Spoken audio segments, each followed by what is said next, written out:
Good afternoon, everybody. Good afternoon, right?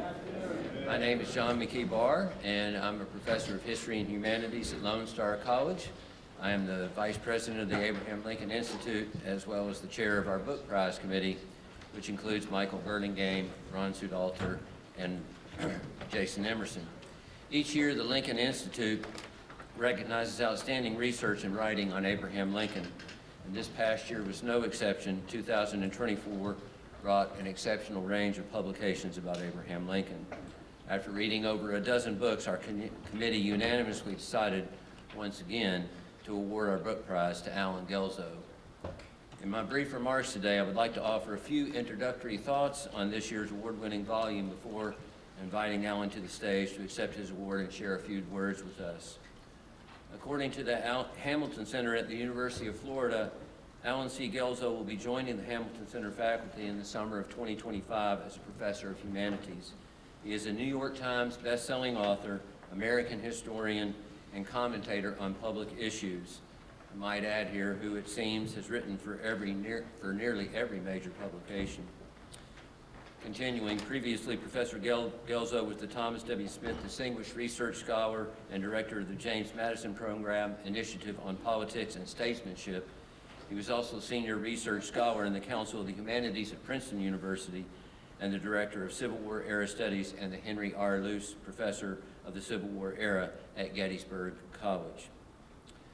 Alan has won numerous prizes for his varied works, probably too many to list in our limited time today, including the Lincoln Prize and the Abraham Lincoln Institute Book Prize, the latter of which he now receives, I believe, for the third time. On a personal and professional note, I have used Alan's book, Lincoln, A Very Short Introduction, in my courses with my students, many of whom are first-generation college students. They consistently find it engaging, informative, and even inspirational in its succinct portrayal of Lincoln's life and legacy. Our Ancient Faith, the book for which he's receiving the award today, is an outstanding work for several reasons, only a few of which I can touch on here. First, as with all of Alan's books, it is deeply grounded in primary sources, contextualizing Lincoln's thought in a way that helps us both understand and appreciate its aspirational and creative power.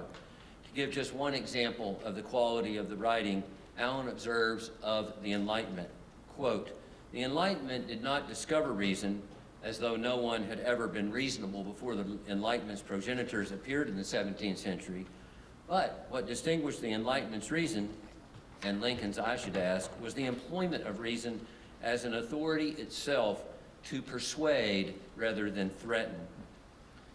Alan continues, quote, "Is there, after all," quoting Lincoln here, "in all republics this inherent and fatal weakness," he asked. "Is it passion which will make some of us slaves and others of us masters?" It is a question which, to Lincoln's dismay, was not precisely answered except by an assassin's bullet. In addition to his command of the use of primary sources in historical context, Guelzo is unmatched in his ability to locate the exact Lincoln quotation that encapsulates the 16th president's democratic ideals. I don't have time to go into all those quotes right now. It is simply to say, get the book and read it. Samuel Johnson once remarked that human beings needed to be reminded more often than they needed to be instructed. And for the Lincoln scholar, the devotee, or the engaged reader interested in Lincoln's intellectual legacy, Alan has provided both a reminder and an instruction through a book that underscores the 16th president's democratic philosophy. On that note, I will conclude by asking you to join me in celebrating Alan Guelzo, the recipient of the 2024 Abraham Lincoln Institute Book Prize, for his work, Our Ancient Faith, Lincoln, Democracy, and the American Experiment.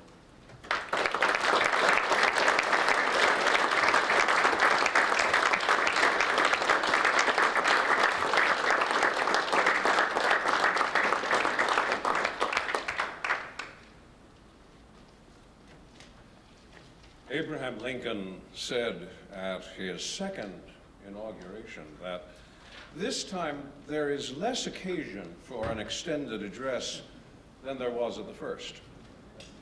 And I will try to abide by his rule this afternoon. in accepting this second award of the Abraham Lincoln Institute's Book Prize. The Institute has long been an object of endearment to me. I served on its board for almost 20 years, even serving once as its president. And I have been delighted to see its work go on, delighted at the home it has found here in Ford's Theater, and delighted in particular to be once again the recipient of its book award. The book, Our Ancient Faith, was the product of a long gestation and a painful maturity. Since it was published in a year that made many people wonder whether the miseries of Lincoln's time were likely to be visited again on what he called this almost chosen people. Yet he was not a defeatist on the subject of democracy, nor am I. I see in democracy a resilience, a platform for human flourishing that has no rival in human societies.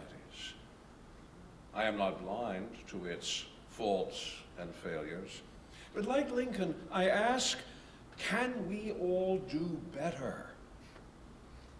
I wrote Our Ancient Faith to make Lincoln's case that we can and will do better.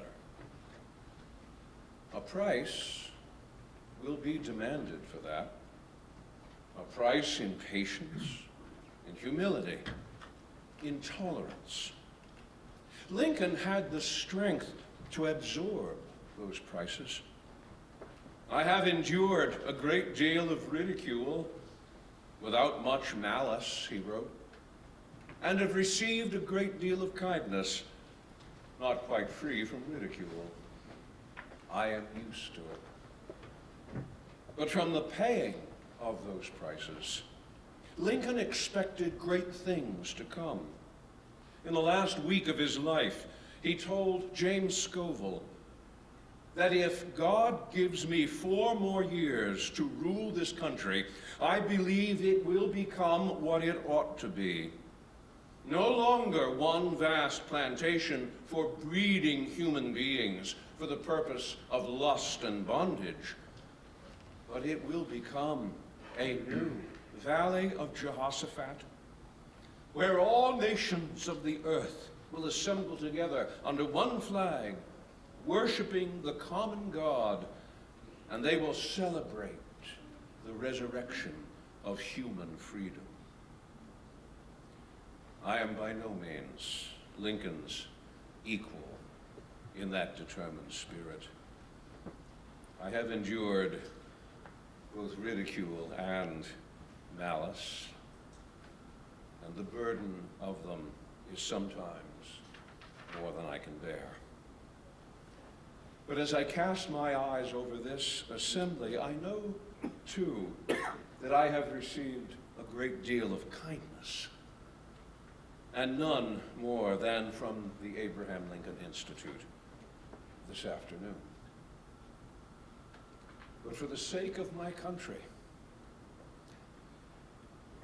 I also turn my eyes to that empty box, and I say, oh, how I wish he were here. Thank you all.